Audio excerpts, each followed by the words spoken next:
Hello. Welcome to Lecture 7 of our series for the course on the making of the Chinese Buddhist canon. Today, I'd like to turn to the fact that some of the canonic texts that we have were not from India, in the sense that they were redacted, they were put down, authored, some written, but they were products of East Asia. When we've tried to study this in the late 80s and the 90s of the last century, a great deal of attention began to be paid to these texts, to understand them, and it was very valuable research. We're still struggling with how to interpret them. The issues are before us still. So I'd like to share with you some of my thoughts about those texts.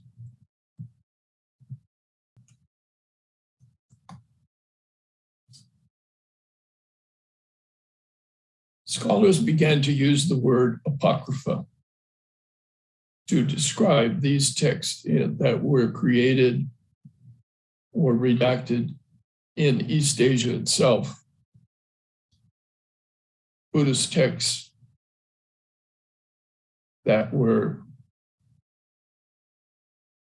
written in such a way that they seem to be imitating Indian texts, or they claim to be an Indian text. And in some cases, it's very easy to spot them because they were filled particularly with Taoist material, which was not Indic at all. But if you look at the synonyms for apocrypha, this is one of the places where I began to take some issue with the use of this term to describe these East Asian created texts: doubtful literature, spurious book, spurious literature, and spurious stories and texts.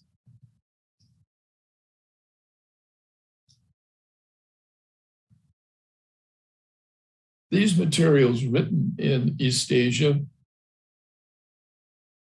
I'm not sure that we are wise to give them a term which has a specific meaning in Western literature.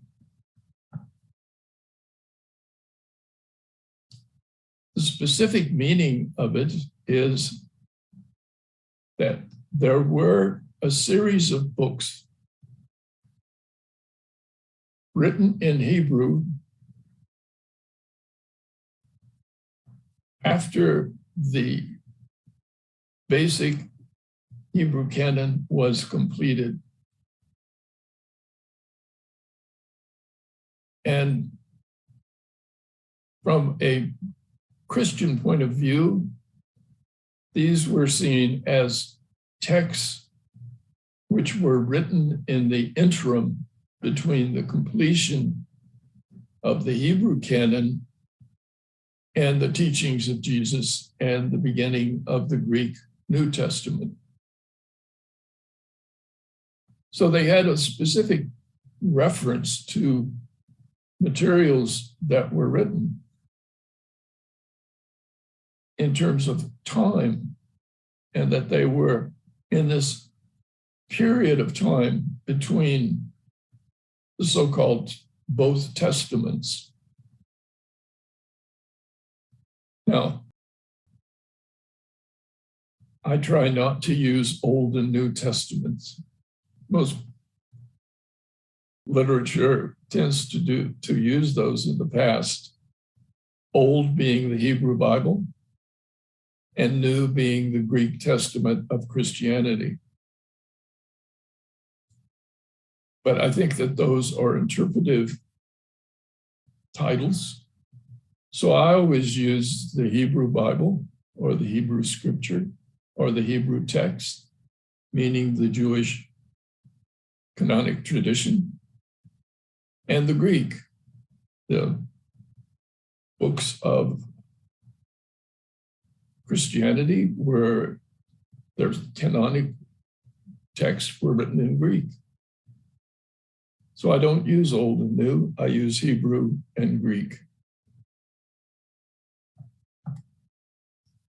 Now, the Apocrypha had in Christianity and Judaism has had a range of acceptance and rejections, particularly with regard to the Christian community. What were these texts that were written after the canonic list was complete? How important were they? Well, as you can see from this slide, a great number of these materials that were written after the canon was closed, if you will, have been accepted and used, particularly by the Roman Catholics, the Greeks, the Russians, and the Coptic Christians of Egypt. They accept them. They use them.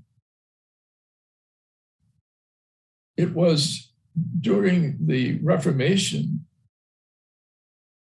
that the Christian community began to really question whether or not to accept these texts.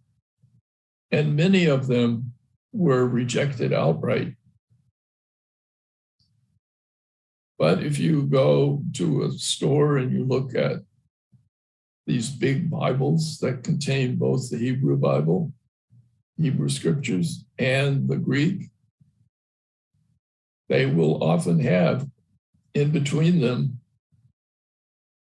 all the Apocryphal text to be looked at as scripture. Now, the period we're talking about, this is the period between the end of the Hebrew canon's construction and final listing and the beginning of the Greek New Testament, was about a 400-year period. From about 420 BCE to the early 1st century. Now, during that period of time, if we map what was going on in the world of these texts, the big issue during that time was Alexander the Great. It was his period from 356 to 323 BCE. And of course, Alexander and his troops went all the way to India, so that at least some of the material which shows up in the Apocrypha of the Hebrew Christian period have Persian origins as well as the Mediterranean origins that we normally associate with the homeland. So I'm just indicating to you that Apocrypha has a specific history. And so the question is, are we justified in using that word to describe these texts that were written or produced or redacted in East Asia? So what are some of the Buddhist apocryphal texts? For example, we can often find the relationship between Taoist texts and these East Asian originated texts of Buddhism. As you can see in the slide, we have a Buddhist sutra on prolonging life through the worship of the 7 stars of the northern Dipper. And of course, we can see that we cannot find anything in Sanskrit which is really equivalent to this idea that the use of the Great Dipper in the sky was a major part of the Buddhist tradition. Whereas in China and in Taoism, it was there. So we have 2 things happening in East Asia. When Buddhism arrives, it is influenced by Taoism, and people try their best to understand Buddhism as well as seeing it in relationship to the Taoist tradition. Conversely, Buddhism begins to infiltrate Chinese culture and philosophical life, and texts which are a mix of Taoism and Buddhism began to appear. And these were, I think, very important for us to study. It tells us the way in which Buddhism and its canonic text were seen and used within a Chinese cultural sphere. Many people didn't understand what the Indian cultural sphere was saying to them. Even though the texts were translated, they had special vocabulary, the Buddhist texts from Sanskrit. They represented a cultural milieu which was quite foreign to that of China. And so it was quite difficult for people to immediately comprehend and understand Buddhism just by reading translations of the text. It's similar to people trying to understand the Theravada tradition just by reading the English translations of the Pali Canon. That's why it is such an issue for us in the West, where many of us started our study of Buddhism just with the canonic text. And then when we go to Buddhist areas and see the practice of Buddhism and what people are actually doing, we were somewhat taken aback, because we could say, I haven't read this in the text. We're pure textualists. But of course, Buddhism made its way by becoming a part of the cultural and spiritual sphere of China. And one of the ways to study how this happened is by looking carefully at these texts that were produced in East Asia. I've been very supportive of what happened with the Numata translation series, translating the Buddhist canon from Chinese into English. And they have made at least one volume of the apocryphal scriptures that are found in what they call apocryphal scriptures that are found in the canon. And these, as you see on the screen, are the Sutra of the 42 sections, the Sutra of Perfect Enlightenment, the Bequeathed Teaching Sutra, all of these, and particularly the Ulambana Sutra,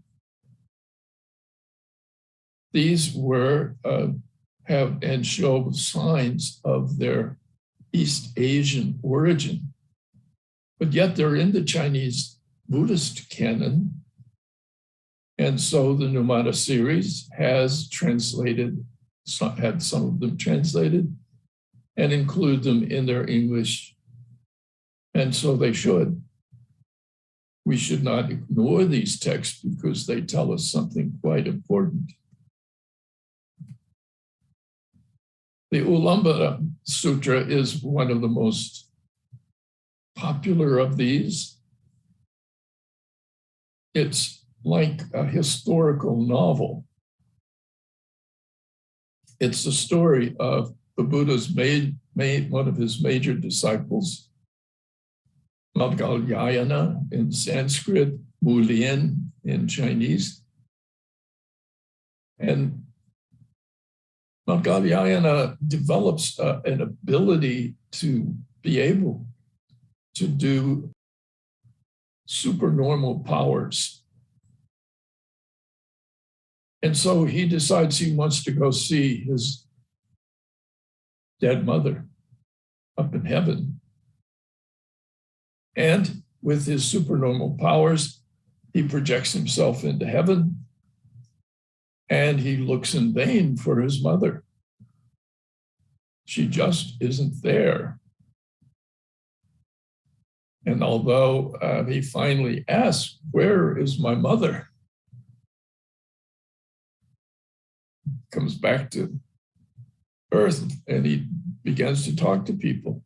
It's amazing. I went up to heaven and she's not in Tushita. I thought she would be. Finally, someone tells him, sorry to tell you this, but your mother was not a very nice person. In fact, she did a lot of evil things. So if you want to find her, you have to go down below. She's in hell. And not only that, but she's in a very bad part of hell. She's in the hell where she has a huge stomach and she's always hungry. But every time she tries to eat food, she has only a tiny throat which will let through almost nothing. So Madhyayana uses his power and goes down to hell, and there she is, a vision of horror. Some texts say she was hanging upside down to be tortured. And when he tried to feed her, it just didn't work. It was almost like the King Midas story. The food just disintegrated. He couldn't feed his mother. So he went to the Buddha and he said, "My mother is suffering. How can I feed her?" And the Buddha said, "There's only one time you can feed her. That is when the monks and nuns come out of rainy season retreat, that is during the summer, during the monsoon, when all the Buddhists, when monks who were usually wandering about the countryside, they had to stay put in one place. And they meditate a lot. So at the end of a rainy season retreat, all these monks have a lot of unused merit. So what you do is you go to the last day of the retreat when the monks and the nuns come out, and you provide a great feast for them. And before the monks partake of this feast, you can dedicate a part of it to your mother, to all those who are suffering in hell, and they get to eat that day. So if you look at the slide picture, you can see people remember their dead on the Ulambana Day. They put out great feast for them. So the Ulambana Sutra may have been written and put together in East Asia, but it was an extremely important text for understanding how Buddhism was going to handle its issue in the Chinese culture. It was masterful in a lot of ways. What the Buddhist said was, if your ancestors are hungry ghosts because they can't be fed, we have the only way to feed them. We have a way to help you with your dead.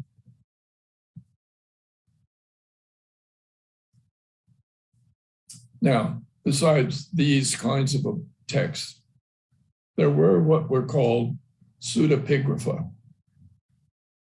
A pseudepigrapha is different than apocrypha.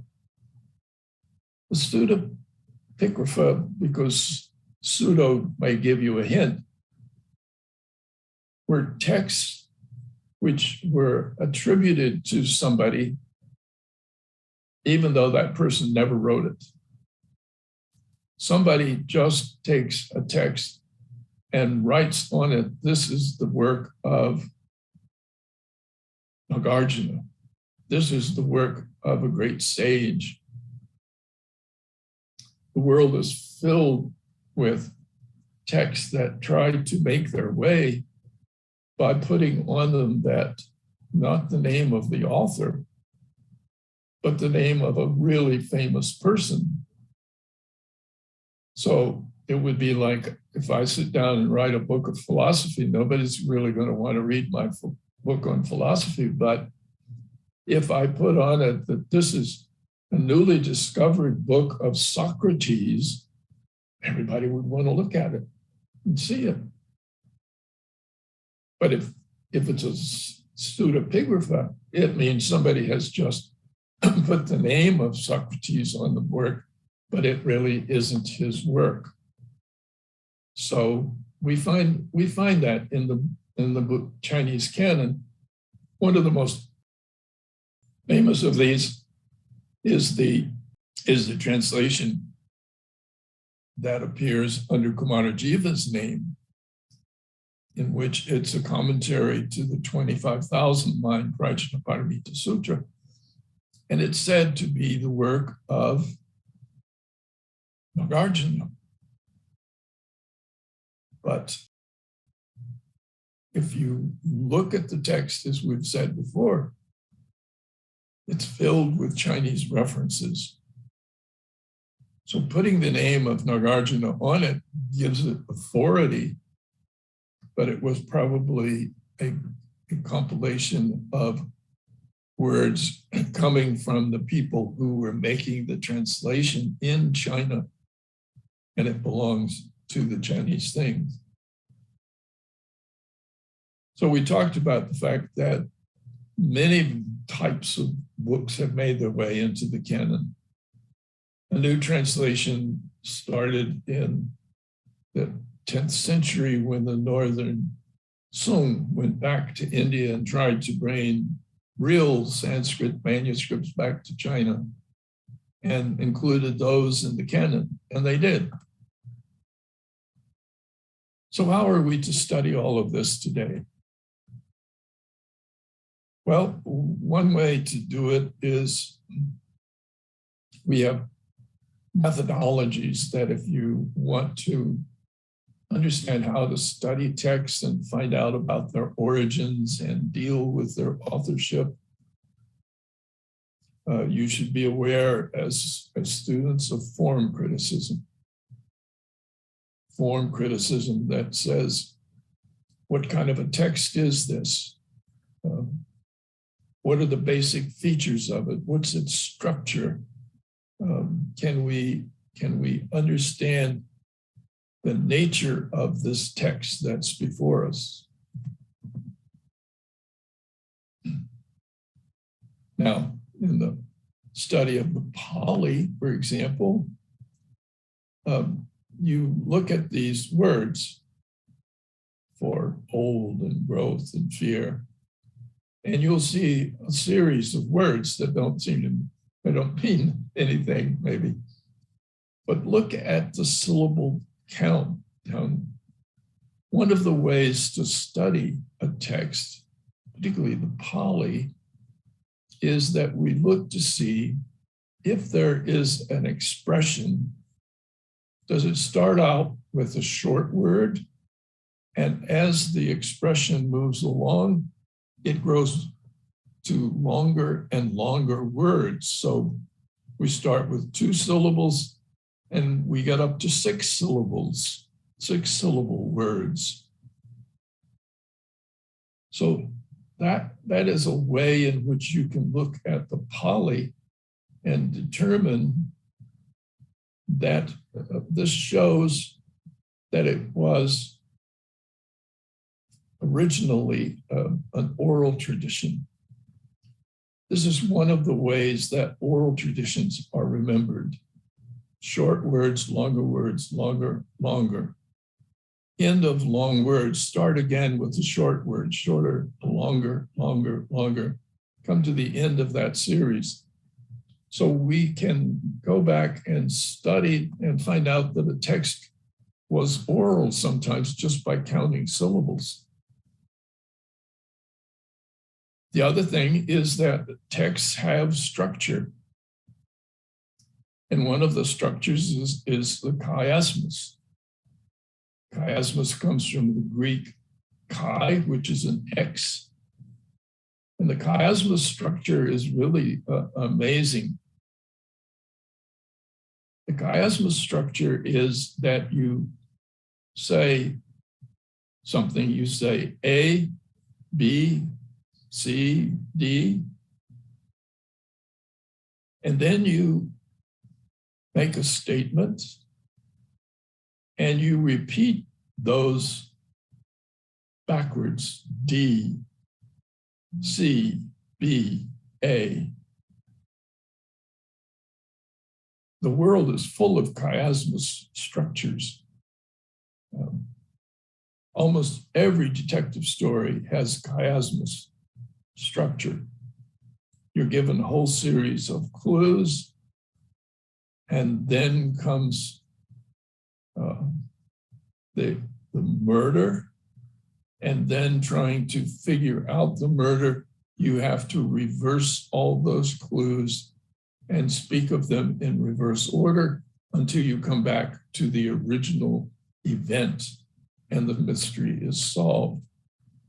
Harry Potter, for example, those famous books, they're all this structure of you have a long series of events and things, and then it reverses, and you go back and repeat the same thing backwards. So we can study structure like this. So we think that these things have what's called a pericope. A pericope is just units of thought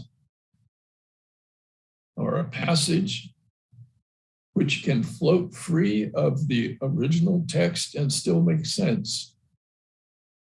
And so you can have these pericopes and you can repeat them. Because they float free of any text, these statements, pericopes, are available to be put together like a Lego anytime you want and in whatever form you want to do it. So these are independent units that are building blocks. And the bricks that go, like the bricks that go to make up a building, you can take pericopes and just put them all together in various and sundry ways. So that tells you that, again, if you can find this sort of structuring, you can pretty much assume that part of the history of the text you're reading was oral. That is, they were finally put into the form that we find them in whether they're biblical texts or the Buddhist. So that says that form criticism deals with the stages of the development that orally transmitted traditions undergo. So we have ways to study the text produced in East Asia. What kind of texts were they? Do they show signs of having been first only transmitted orally and then written down? We have these methods. So what is an example of a pericope in Buddhism? From the Sutta Nipata, here's one. This one can float free of any text, can be combined and put together with many others. Always mindful. Regard the world as empty. One who regards the world in this way isn't seen by the Lord of Death. You can say that anytime, anywhere, any place. You can use it to start a text. You can use it in the middle of one. It's available to you. So we have many forms of literary criticism. Some of it now we call feminists. It's formal, it's historical. We can do psychological. We can do sociological studies. We can take these texts, which are written wherever they're written, and begin to look at them and understand what their importance is and how we should treat them. So this means that we do literary theories. And literary theories, and I hope you'll go back and have a chance to look at the slide. Literary theories over time have developed in various and sundry ways. The theories about how we deal with a text, where it was written, who wrote it, what was the intent of the author, can we figure that out? All of these issues can be studied or at least researched or explored. And these are important ways in which Buddhist studies or the study of the Chinese Buddhist canon can make use of theoretical approaches that have been used for literature anywhere in the world.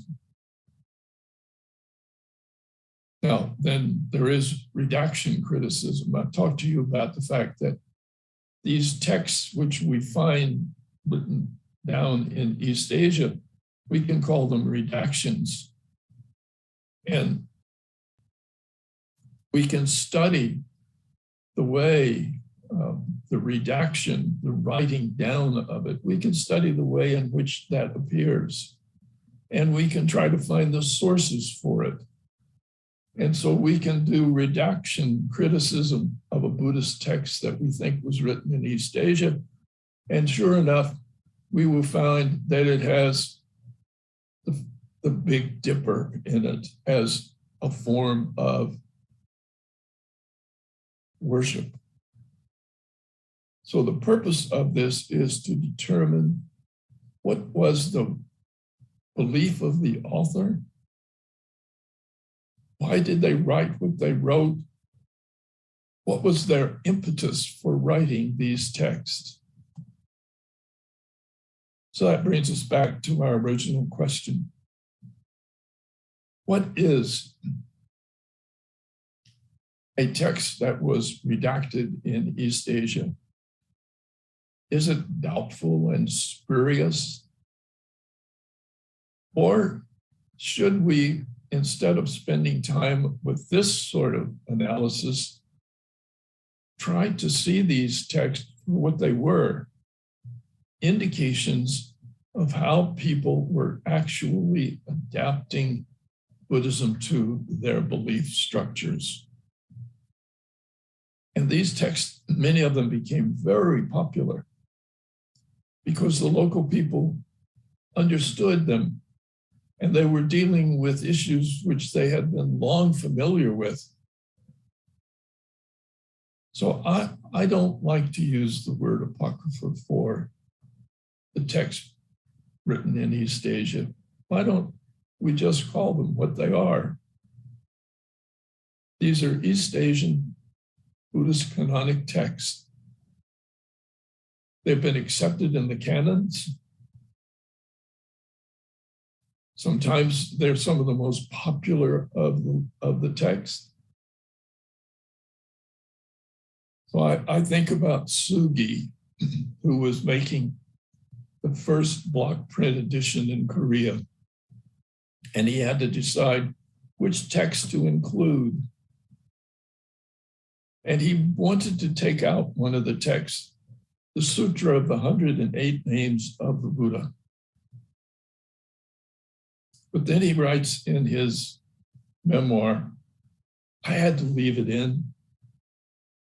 It is so popular. Everybody uses it. They chant it. It has meaning for them. To leave it out of the block print would be to remove a major text used by Buddhist practitioners.